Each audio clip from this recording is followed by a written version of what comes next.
Mister Venugopal, അവിടെ ചെന്ന് എന്താ പറയാൻ പോണേ? ഓക്കെ, ഞാൻ സമ്മതിച്ചു എന്ന് പറയും. എന്നിട്ടിങ്ങ് പോരുമോ? ഇല്ല, ഞാൻ ഒരാഴ്ച അവിടെ താമസിക്കും. പിന്നെ എന്നെ അവിടെ കയറി താമസിക്കാൻ പറ്റുമോ? ഡേറ്റ് ഒക്കെ അവർ പിന്നെ അറിയിക്കും. എന്നിട്ട് ആ ഡേറ്റ് കല്യാണം നടത്തും. പിന്നല്ലാതെ. അപ്പൊ നിന്റെ ആവശ്യങ്ങളൊക്കെ എപ്പോ പറയും? എനിക്കെന്തോന്ന് ആവശ്യം? എല്ലാം എനിക്കെന്നല്ലേ അവര് വാക്ക് തന്നിരിക്കുന്നത്. ആ വാക്ക് മുറിച്ചു കൊടുത്താൽ നിന്റെ പെങ്ങളെ കെട്ടിച്ചു വിടാൻ പറ്റുമോ? എടാ, നിന്റെ ആവശ്യങ്ങള്, കണ്ടീഷൻസ് ക്ലീൻ ആയിട്ട് അദ്ദേഹത്തെ പറഞ്ഞ് ധരിപ്പിക്കണം. അവര് നിന്നെ വിലക്ക് വാങ്ങിയിരിക്കുകയാണ്. അപ്പം നീ വില പറയണ്ടേ? ഇതിപ്പോ എങ്ങനെ വില പറയാൻ? ഞാൻ പറഞ്ഞുതരാം. ആദ്യം ശ്രീകുമാരിയുടെ കല്യാണം നടക്കണം. ശ്രീകുമാരിയുടെ മാത്രം വരെ, നിന്റെ മീനാക്ഷിയുടെ നടക്കണം. അതൊക്കെ നടന്നോളൂ. ശ്രീകുമാരിക്ക് കുറഞ്ഞതൊരു 35 പവനെങ്കിലും നീ കൊടുക്കണ്ടേ? 25 മതിയല്ലേ? 35 ചോദിച്ചാലേ 25 ഒതുങ്ങൂ. സദ്യ വേണ്ടെന്ന് വെക്കാം. കല്യാണം അമ്പലത്തിൽ വെച്ച് നടത്താം. അത് കഴിഞ്ഞ ഒരു പാർട്ടി നടത്തണ്ടേ? ഒരു 300 പേർക്കെങ്കിലും. 2 സ്വീറ്റ്, ഒരു കാരം, ഒരു സേമിയ പായസം, പടം അല്ല പഴം, വട, ബിസ്ക്കറ്റ്, ചായ, കാപ്പി. ആളെ നോക്ക് 10 രൂപ കൂട്ടിയാ തന്നെ രൂപ 3000 ആയോ? ചെയർ, മേശ, മേശുരുപ്പ്, മൈക്ക് സെറ്റ് വേണ്ടേ? വേണ്ട. ഒരു 2000 രൂപ ഇട്ടിട്ടുണ്ട്. 2 കാറ്, ഒരു ടെമ്പോ. ഒറ്റപ്പാലം ചിറ്റപ്പനും ബാച്ചും ടെമ്പോയിൽ അവിടെ നിന്ന് പോരും. ഞാൻ എല്ലാ ഡീറ്റെയിൽസും ഇതാ കുറിച്ചിട്ടിട്ടുണ്ട്. 35 പവൻ, 1 ലക്ഷം രൂപ, 300 പേർക്ക് പാർട്ടി, ചെയർ, മേശ, മേശുരുപ്പ്, മൈക്ക്. ഇങ്ങനത്തെ എച്ച് കണക്കൊക്കെ ഞാൻ പോയി പറയണ? വേണ്ട, സ്വർണവും ചേർത്ത് 2 ലക്ഷം രൂപ പറ. അങ്ങനെയാണെങ്കിൽ 4 പറയണ്ടേ? നിന്റെ നടക്കണ്ടേ? എന്റെ അവിടെ നിൽക്കട്ടെ, ആദ്യം ശ്രീകുമാരി നടക്കട്ടെ. ഈ ലിസ്റ്റും കൊണ്ട് ഇപ്പോഴേ ഞാൻ കയറി ചെന്ന് അവരെന്നെ വേണ്ടെന്ന് ഇനി പോരണം. പിന്നെ അല്ലാതെ എടാ, ലോട്ടറി അടിച്ചാൽ ലക്ഷങ്ങൾക്ക് അടിക്കണം. അല്ലാതെ 5ഉം 10ഉം രൂപയ്ക്ക് അടിച്ചോണ്ട് എന്ത് കാര്യം? ഉള്ള ഭാഗ്യമുമ്പും പട്ടിണിയും മിച്ചം. പിന്നെ എല്ലാം നിന്റേതാണെന്ന് പറഞ്ഞാലും ഒരു വീടും 10 സെന്റ് സ്ഥലവും ഡാവിൽ ഒതുക്കി മാറ്റിക്കോണം. അല്ലെ കുറെ നാൾ കഴിയുമ്പം നിന്നെ വേണ്ടാന്ന് അവർക്ക് തോന്നിയാ നീ റോഡിലായി പോവും. അപ്പനെ ഞാൻ പോണില്ല. ഇതാണ് നീ ധൈര്യമായിട്ട് പോ. ഞാനല്ലേ പറഞ്ഞത്, ധൈര്യമായിട്ട് പോ. പോ.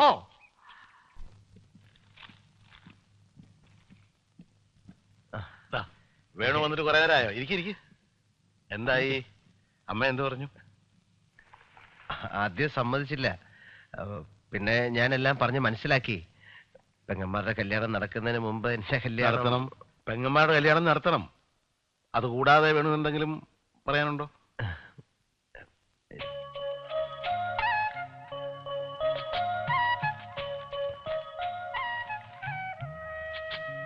എന്താ കടലാസില്? മറന്നു പോകാതിരിക്കാൻ. മോളെ പൊന്നുപോലെ നോക്കാം. എന്റെ ചുറ്റുപാടുകൂടെ ഒക്കെ ഒന്ന് വലുതായാലേ അതിനൊരു സുഖമുള്ളൂ. എപ്പോഴെപ്പോഴും ഇവിടെ വന്ന് ചോദിക്കാനൊന്നും പറ്റില്ലല്ലോ. ഇവിടുത്തെ മോക്ക് വന്ന് കയറാനുള്ള ഒരു വകുപ്പൊക്കെ നമ്മുടെ വീടിനും വേണ്ടേ? തീർച്ചയായും വേണം. ആ സെറ്റപ്പൊക്കെ ആദ്യം റെഡിയാകണം. റെഡിയാക്കാം. വേണോ? അതൊന്നും പ്രശ്നമല്ല എന്നൊക്കെ ഇപ്പൊ പറയും. പിന്നെ കാര്യം കഴിഞ്ഞ് ചോദ്യം പറഞ്ഞൊക്കെ ആവുമ്പോ എനിക്കത് പ്രശ്നമാവും. അതുണ്ടായിരിക്കാൻ കാര്യങ്ങളൊക്കെ ഇപ്പോഴേ പറഞ്ഞു കഴിഞ്ഞാ പിന്നെ കുഴപ്പമില്ലല്ലോ. ഞാൻ അപ്പോഴേ പറഞ്ഞില്ലേ എനിക്കുള്ളതെല്ലാം വേണുവിനാണെന്ന്. അല്ല, അത് വാക്കാ പറഞ്ഞുകൊണ്ടായില്ല, രേഖയിലാവണം. ഇപ്പോഴത്തെ കാലമല്ലേ, വാക്ക് വേണമെങ്കിൽ മാറ്റാം. രേഖയാവുമ്പോ വേണു എല്ലാം കരുതിക്കൂട്ടി തന്നെയാണ് അല്ലേ? എനിക്ക് വേണ്ടി പറയാൻ വേറെ ആരുണ്ട് സാർ? ജോലിയിൽ നിന്ന് എന്നെ പിരിച്ചു വിട്ടപ്പോ തിരിച്ചെടുക്കാൻ പറയാൻ ആരും ഉണ്ടായിരുന്നില്ലല്ലോ. ഉള്ളത് ഞാൻ തന്നെ അങ്ങ് തുറന്നു പറഞ്ഞാൽ കുഴപ്പമില്ല. മോളെ പൊന്നുപോലെ നോക്കുമെന്നുള്ളതും രേഖ വേണ്ടേ? അതും കൂടെ രേഖയിലാക്കണം സാർ. നമ്മളൊക്കെ ഒരു വാക്ക് പറഞ്ഞാൽ വാക്കാണ് സാർ. അതെ സാർ. ആവശ്യങ്ങൾ തീർന്നോ? ആക്രാന്തം കൊണ്ട് ആലോചിച്ചപ്പോ ഇത്രയൊക്കെ വന്നുള്ളൂ. വല്ലതും വിട്ടുപോയിട്ടുണ്ടെങ്കിൽ സാറൊന്ന്. വേണുവിന്റെ ആവശ്യങ്ങളൊക്കെ എനിക്ക് മനസ്സിലായി. തുറന്നു പറഞ്ഞ സന്തോഷം. ഒരു കാര്യം, ഇന്നും മുതല് വേണു എനിക്ക് അന്യനല്ല. മരുമകനാണ്. അല്ല, എന്റെ മകനായിരിക്കും.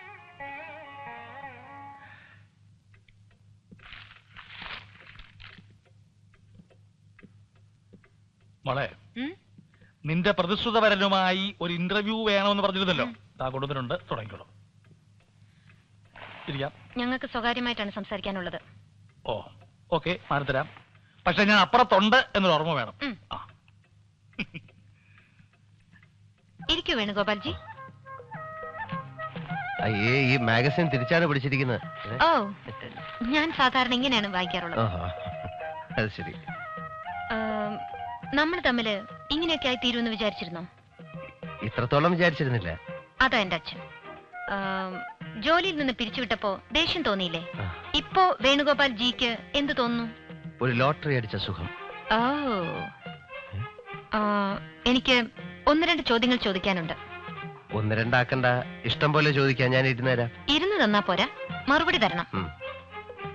ചോദ്യം 1, എന്നെ പറ്റി എന്താണ് അഭിപ്രായം? വളരെ നല്ല അഭിപ്രായം. ഒരു വീക്ക്ലി ചോദ്യം, ഒറ്റ വാക്കിൽ ഉത്തരം പറയണം. സങ്കല്പങ്ങളുടെ ഭാര്യ? ഹേമ മാലിനി. ഓക്കെ, കാശുണ്ട്, സൗന്ദര്യമുണ്ട്. ഭർത്താവിന്റെ ഡ്യൂട്ടി? ഭർത്താവായിട്ടിരിക്കുക. കറക്റ്റ്. ഇഷ്ടപ്പെട്ട ആഹാരം? പഴങ്കഞ്ഞി. പഴങ്കഞ്ഞി? പഴങ്കഞ്ഞി എന്റെ അമ്മയ്ക്ക് അതാ ഇഷ്ടം. അതെ. ഇഷ്ടദൈവം? ഭഗവാൻ ശ്രീ KMK മേനോൻ.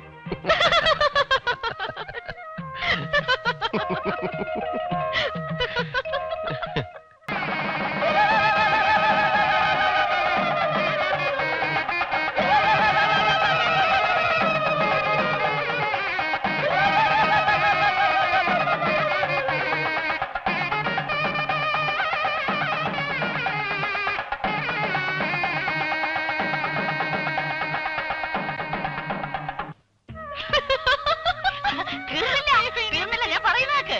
അതെ, ഞാൻ പറയുന്ന കേട്ടപ്പോ സ്ഥലവും ഇത്ര ശരി. ചേട്ടൻ പറയുന്ന കേക്കണം. ഇന്നൊന്ന് പറയാൻ പറഞ്ഞാ മതി.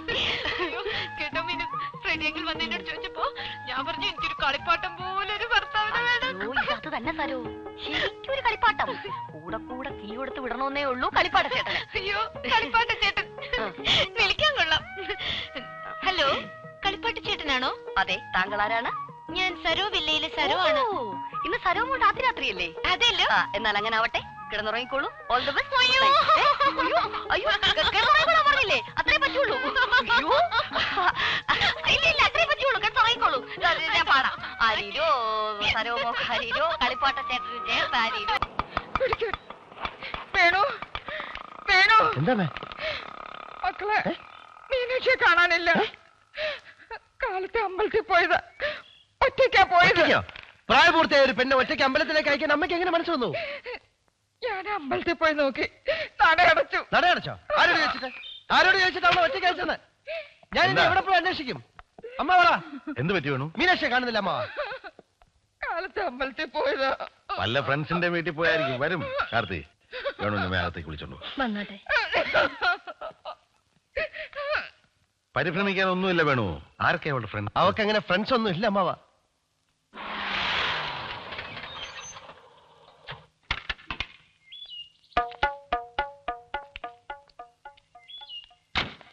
നടന്നോളൂ.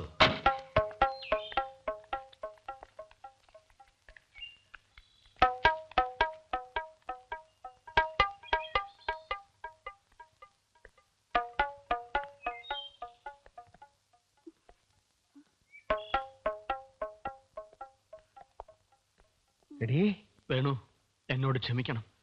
ഞങ്ങൾ രജിസ്റ്റർ വിവാഹം ചെയ്യും. എന്നാലും നീ ഇതെന്നോട് ചെയ്തല്ലോടാ.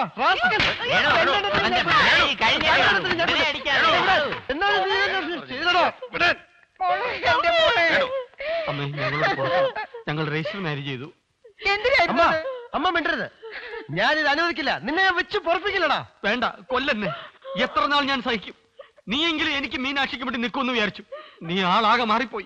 മണിമാളയും ചപ്രം ചക്കട്ടിലും കോണിപ്പടിയും കണ്ടപ്പം നീ ബന്ധങ്ങളെ അറുത്ത് കാറ്റിൽ പറത്തി അല്ലടാ. അറുത്ത് പറത്തിയവൻ നീയാണടാ. എന്നെ നീ മറന്നു. എന്റെ വീടിനെ നീ മറന്നു. ഞങ്ങളുടെ വീടിന് ഇന്നത്തെ ഈ അന്തസ്സുണ്ടാക്കി തന്ന ഈ വലിയ മനുഷ്യനെ നീ മറന്നു. ഓ, ഇതത്ര വലിയ തെറ്റൊന്നുമല്ല. അവര് തമ്മിൽ ഇഷ്ടമാണെന്ന് പറഞ്ഞു, ഞങ്ങൾ ഒപ്പിട്ട് കൊടുത്തു. നീയൊക്കെ എന്റെ നെഞ്ചത്താടാ ഒപ്പിട്ട്. ഇനി ഞാൻ എന്റെ അമ്മാവന്റെ മുഖത്ത് എങ്ങനെ നോക്കും? അദ്ദേഹം ഒരു വലിയ മനുഷ്യനാ. അദ്ദേഹത്തിന് ഇതൊക്കെ മനസ്സിലാവും. കഴിഞ്ഞതൊക്കെ കഴിഞ്ഞു വേണു. ഇനി വേളം വെച്ചിട്ട് കാര്യമില്ല. മോളെ, മീനാക്ഷി വിളിച്ചോണ്ടു. അകത്ത് പോ മീനു. എനിക്ക് സന്തോഷമായി. എന്തെന്നല്ല അമ്മാവൻ. ഉണ്ണി, എന്തോ? അമ്മാവൻ എനിക്ക് മാപ്പ് തരണം. ഇപ്പൊ പൊട്ടിത്തെറിക്കുമെന്ന് കരുതിയിരുന്ന അഗ്നിപർവ്വതത്തെ മഞ്ഞ മല പോലെ ഉരുക്കി ഇല്ലാണ്ടാക്കിയ മഹാനുഭാവ, അങ്ങ് സ്നേഹത്തിന്റെയും സമാധാനത്തിന്റെയും സഫാരി സൂട്ടിട്ട് കിടക്കുന്ന ദൈവദൂതനാണ്, മാലാഖയാണ്, അസ്പരസാണ്. മതി, അദ്ദേഹം സമ്മതിച്ചില്ലേ? ഉണ്ണി, എനിക്ക് നിന്നോട് ചില കാര്യങ്ങൾ സംസാരിക്കാനുണ്ട്. സംസാരിച്ചിട്ട് വരാം അമ്മാവ. എന്തോ നടയത്? സഫാരി സൂട്ടിട്ട് നടക്കുന്ന മാലാഖ. ഈ കുറി കണ്ടപ്പോഴേ ഞാൻ വിചാരിച്ചു. സോ ഓവറായില്ലേ? കുറി മാത്രമല്ല, മൊത്തത്തിൽ നീ ഓവറായിരുന്നു. അങ്ങനെ വരാൻ വഴിയില്ലോ. ഞാൻ നല്ലോണം റിഹേഴ്സൽ ഒരു 500 റുപ്യ എന്തിന്? കാറ് വിടണ്ടേ? മൊത്തത്തിൽ ഞാൻ ഇന്നലെ 1000 രൂപ എന്നല്ലേ? എന്തായാലും ഇക്കാലത്ത് സുഖമായിട്ട് പട്ടി നിരക്ക് 25 റുപ്യാണോ? ഒരു കൂൾ ഡ്രിങ്ക്സ് ഉണ്ടാവില്ല. ബൊക്കെ മാല ഇതെന്താ 100? ഇത് പോരാ. അതെ മാറി. അല്ല ഒരു 50 രൂപ റേസ് ചെയ്തൂടെ? ടാക്സി വെയിറ്റ് ചെയ്ത് കയറി പോടോ. നീ വലിയ ജാരയൊന്നും കാണിക്കണ്ട. അവന്റെ ഒരു മണിമാളികയും ഗോവണിപ്പടിയും സപ്രമഞ്ച കട്ടിലും തറയായിരുന്നു പിന്നെ പെർഫോമൻസ്. കയറി പോടോ.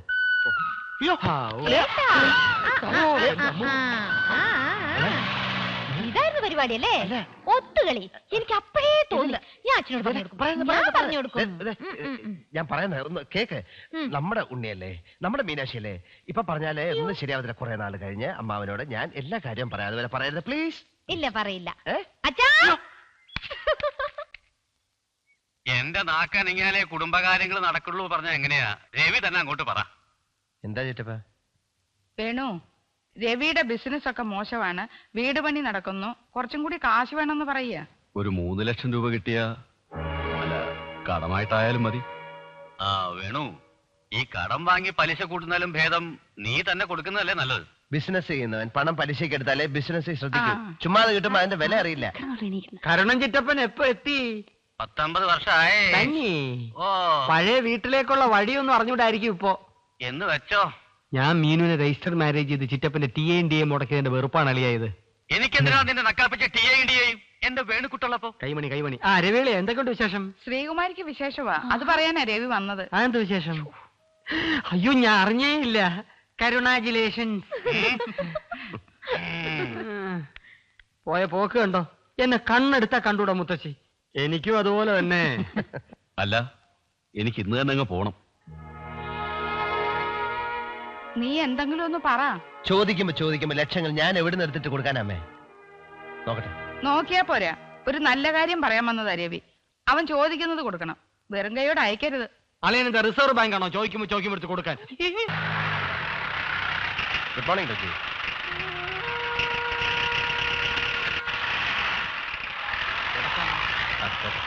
അതേട്ടാ, ഇൻവോയ്സിന്റെ ഒരു കോപ്പി ഏജൻസി ഓഫീസിൽ മിസ്റ്റർ കുട്ടിയുടെ പേര് അയച്ചാൽ മതി. ഇന്ന് ഏതായാലും ഈ ലിസ്റ്റ് കൈ കൊണ്ടുപോട്ടെ. കയ്യിൽ കൊണ്ടുപോകാൻ ഞാനാരാ? നിന്റെ പ്യൂണോ? നേരിട്ട് എത്തിച്ചാ മതി. എടോ ഏജൻസി, ഒരു മേശയും കസേരയും കൊണ്ടിട്ടാൽ അതേ സ്പീഡിൽ എടുത്തു മാറ്റാൻ കമ്പനിക്ക് കഴിയും. വേണു, എനിക്ക് പോകാൻ ഒരു വണ്ടി വേണമായിരുന്നു. എനിക്ക് പോകാൻ ഒരു വണ്ടി വേണമായിരുന്നു. മനുഷ്യര് പറയുന്ന പോലെ പറയടോ. എനിക്ക് പോകാൻ ഒരു വണ്ടി അങ്ങനെ പറ. നിനക്ക് പോകാനുള്ള വണ്ടിയായി നിർത്തിയിരിക്കുന്നത്. സ്മൈലി പോകുന്ന വഴിക്ക് കുട്ടിയെ കൊണ്ട് ഇറക്കാം. പെയിന്റർ വാ. അല്ല ഉണ്ണി, ഈ ലോറിയിലൊക്കെ പോകുന്ന ചീപ്പല്ലേ? ഒരു കാറ് കിട്ടിയിരുന്നെങ്കിൽ ഒരു... അയ്യോ ലോറി മതി, ലോറി മതി. ലോറിയാ നല്ലത്. അയ്യേ, ക്ലബിൽ കിടന്നൊക്കെ അടിക്കാന്ന് വെച്ചാ? കിടന്നോണ്ടല്ലോ അടിച്ചത്, നിന്നോണ്ട് നല്ല സ്റ്റൈലിനടി. അമ്മാവൻ എന്നെ അവിടെ നിർത്തിയില്ല. പിന്നെ അമ്മാവന്റെ സ്റ്റാറ്റസ് നോക്കണ്ടേന്ന് കരുതി ഞാനിങ്ങി പോന്നു. അച്ഛന്റെ സ്റ്റാറ്റസ് നോക്കിയോണ്ടായിരിക്കും അച്ഛന്റെ മുമ്പിൽ കിടന്ന് തല്ലുണ്ടാക്കിയേ. നാളല്ലേ ചേട്ടാ ഇതൊക്കെ വലിയ ക്രെഡിറ്റ് ആയിട്ട് പറഞ്ഞോണ്ട് നടക്കാൻ. മോളെ അല്ല, മോളെ എന്താ ഈ പറയുന്നത്? അമ്മാവനെ ചീത്ത വിളിച്ച് ഞാൻ കേട്ടോണ്ടിരിക്കണോ? എന്തിനു വല്ലവരും വല്ലതും വിളിച്ചു പറഞ്ഞ് കേൾക്കാൻ പോകുന്നേ? എന്തെങ്കിലും പറഞ്ഞോട്ടെന്ന് വെക്കണം. കുറെ പറഞ്ഞു കഴിയുമ്പോ അവന്മാര് തന്നെ നാണിച്ച് പൊയ്ക്കോളും. അല്ലാതെ പിന്നെ അടിക്കാനും പിടിക്കാനും പോവാന്ന് വെച്ചാ അയ്യേ, എനിക്ക് ഈ അടികൂടാൻ പോകുന്നവരോട് പുച്ഛമാ. ഇതാരോടും ഗമയിൽ പറഞ്ഞോണ്ട് നടക്കല്ലേ. മോൾ ഇങ്ങനെ പറയുന്നത് ഞാൻ ഒരിക്കലും വിചാരിച്ചില്ല. ചേട്ടൻ ഇങ്ങനെ അന്തസ്സിലാ ചെയ്യുമെന്ന് ഞാനും ഒരിക്കലും വിചാരിച്ചില്ല. ഓ, അപ്പൊ മോള് പറയുന്നത് നമ്മളെ ആരെങ്കിലും ചീത്ത വിളിച്ചാൽ നമ്മളെ കേട്ടോണ്ടിരിക്കണം അല്ലേ? ആ, അത് ശരി. എന്നിട്ട് കുറെ പറഞ്ഞ് കഴിയുമ്പോ അവര് നാണിച്ച് പൊയ്ക്കോളൂ അല്ലേ? എന്നാ പിന്നെ ഇനി മുതൽ അങ്ങനെ ചെയ്യാം അല്ലേ? ഇപ്പൊ മോൾ ഇതങ്ങ് മറന്നേക്ക്. എനിക്ക് ഉറക്കം വരുന്നു. ഉറക്കം വരികയാണെ കിടക്കണം. അല്ല പിന്നെ ഞാൻ എന്ത് പറയാൻ? പോയി കൊടുത്ത് അടിയൊക്കെ തിരിച്ചു വരണോ? അയ്യേ, വലിയൊരു തമാശ.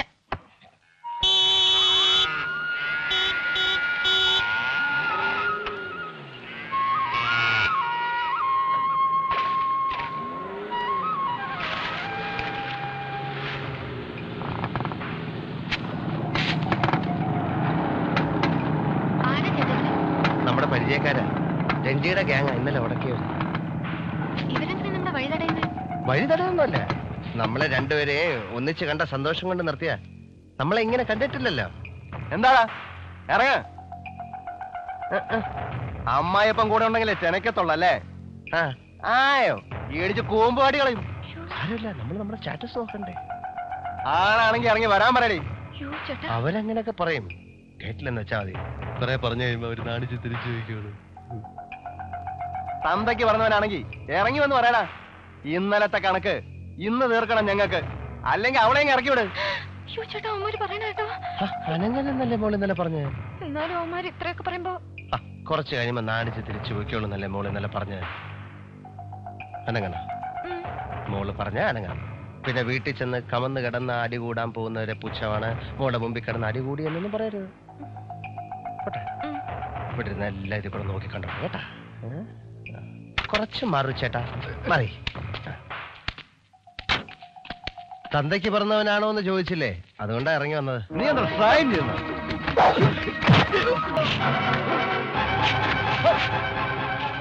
നീ എന്തോന്ന് പറഞ്ഞ് തിരിച്ച് കൂമ്പ് കാട്ടിക്കളയുന്ന? നെഞ്ചിന്റെ പൂട്ട് എങ്ങനെ ഇരിക്കുന്നറിയാ? ഇതാ ഇങ്ങനെ ഇരിക്കും. ഇതിന്റെ നടുക്കിട്ട് തട്ടി തന്നാ ഇത് പൊട്ടിപ്പോവും. ഇടിച്ചതിന്റെ നെഞ്ചിന്റെ പൂട്ട് ഞാൻ തുറന്നോളെ പുല്ലേ. അടിക്കാൻ അറിഞ്ഞോടാത്ത കുറെ വാളി പിള്ളേരെയും വിളിച്ചോണ്ട് വന്നിരിക്കുന്നു. നിന്നെ എടുത്തോളാടാ. പിന്നെ